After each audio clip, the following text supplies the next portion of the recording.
ನಿಮ್ಗೆ ಗೊತ್ತಿದೆ ಅಲ್ವಾ ಸರ್ ಏನ್ ನಡೆಯುತ್ತೆ ಅಂತ? ನಿಮ್ ಹೆಸರು, ಗೌರವ ಎಲ್ಲ ಹೋಗತ್ತೆ.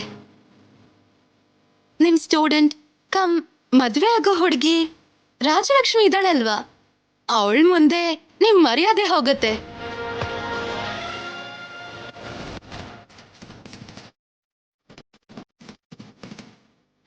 ಎಲ್ಲ ಹೋದ್ಮೇಲೆ ಮನಸಾಕ್ಷಿ ಇಟ್ಕೊಂಡು ಏನ್ ಮಾಡ್ತೀರಾ ಸರ್?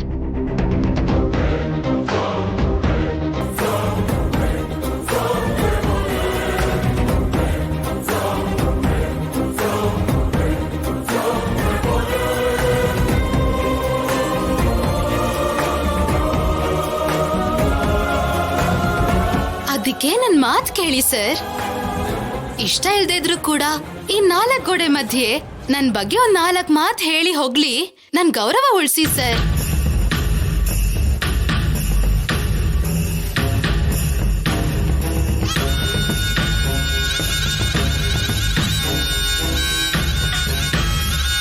ನೀವೇನು ಜಾಸ್ತಿ ಯೋಚನೆ ಮಾಡ್ಬೇಡಿ ಸರ್.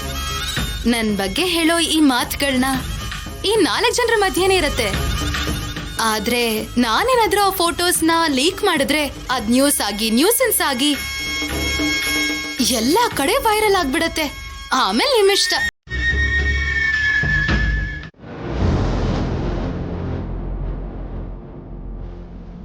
ಅಸ್ಮಿತಾ ಸ್ಟೇಟ್ ಟೀಮ್ಗೆ ಸೆಲೆಕ್ಟ್ ಆಗಿದ್ದಾಳೆ ಅಂತ ಎಲ್ರು ಹ್ಯಾಪಿಯಾಗಿ ಪಾರ್ಟಿ ಮಾಡ್ತಿದ್ದೀರಾ ಅಲ್ವಾ? ಆದ್ರೆ ಅಸ್ಮಿತಾ ಅವಳ ಟ್ಯಾಲೆಂಟ್ ಇಂದ ಸೆಲೆಕ್ಟ್ ಆಗಿಲ್ಲ. ಅವಳ ಫಾದರ್ ಇನ್ಫ್ಲೂಯೆನ್ಸ್ ಇಂದ ಸೆಲೆಕ್ಟ್ ಆಗಿದ್ದಾಳೆ.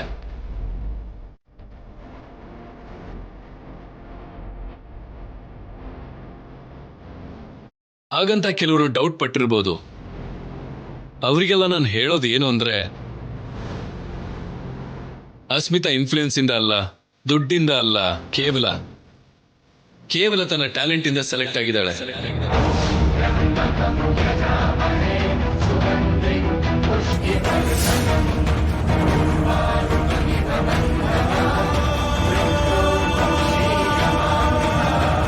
ಕೆಲವರು ರಾಜಲಕ್ಷ್ಮಿ ಅಂತ ಒಳ್ಳೆ ಪ್ಲೇಯರ್ನ ಅಸ್ಮಿತಾ ತುಳಿತಾ ಇದ್ದಾಳೆ ಅಂತ ತಪ್ಪು ತಿಳ್ಕೊತಿದ್ದಾರೆ.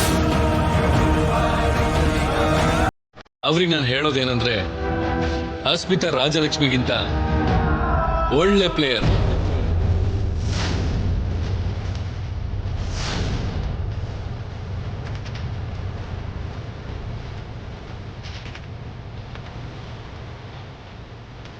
ಅದಕ್ಕೆ ಅಸ್ಮಿತಾನ ಸೆಲೆಕ್ಟ್ ಮಾಡಿದೆ.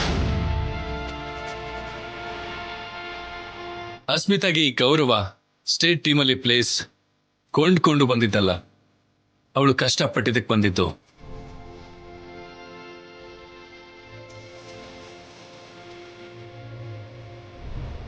ಒಂದ್ ರೀತಿಲಿ ಹೇಳ್ಬೇಕು ಅಂದ್ರೆ, ರಾಜಲಕ್ಷ್ಮಿಗಿಂತ ಅಸ್ಮಿತಾ ಪ್ಲೇಸ್ಗೆ ಎಲ್ಲಾ ರೀತಿಲೂ ಅರ್ಹಳು.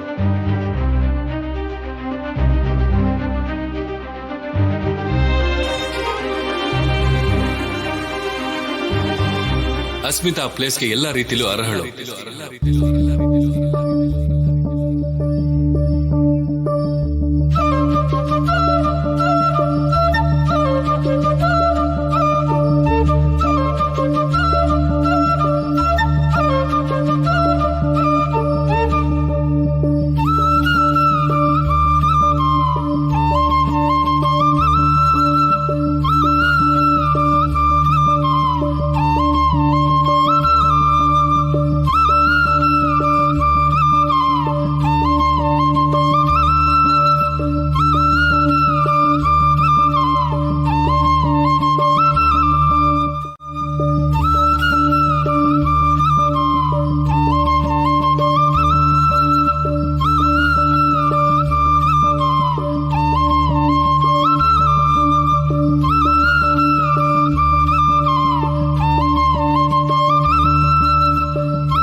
ಅಸ್ಮಿತಾ ರಾಜಲಕ್ಷ್ಮಿಗಿಂತ ಒಳ್ಳೆ ಪ್ಲೇಯರ್.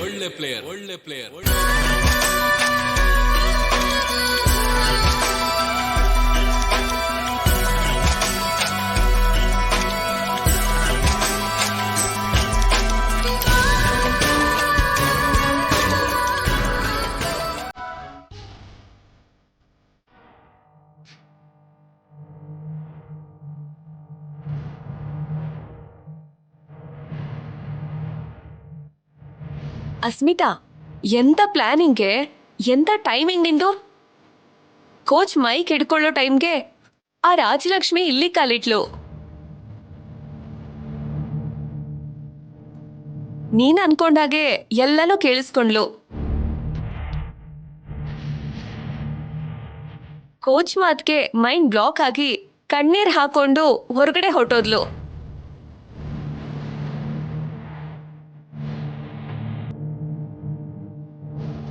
ಇಷ್ಟಕ್ಕೆ ಕಣ್ಣೀರ್ ಹಾಕೊಂಡು ಹೋದ್ಲು. ನೆಕ್ಸ್ಟ್ ನನ್ ಮಾಡೋ ಪ್ಲಾನ್ಗಳಿಗೆ ಅವಳು ರಕ್ತ ಕಣ್ಣೀರ್ನೇ ಸುರಿಸ್ಕೊಂಡು ಹೋಗ್ಬೇಕು. ರಕ್ತ ಕಣ್ಣೀರಾ? ನೆಕ್ಸ್ಟ್ ಏನ್ ಮಾಡ್ತಿದೀಯಾ?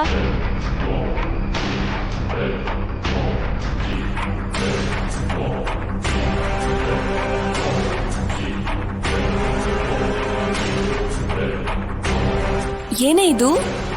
ಇದು ಮಾರ್ಕೆಟ್ ಅಲ್ಲಿ ರೇರ್ ಆಗಿ ಸಿಗೋ ಡೇಂಜರಸ್ ಡ್ರಗ್.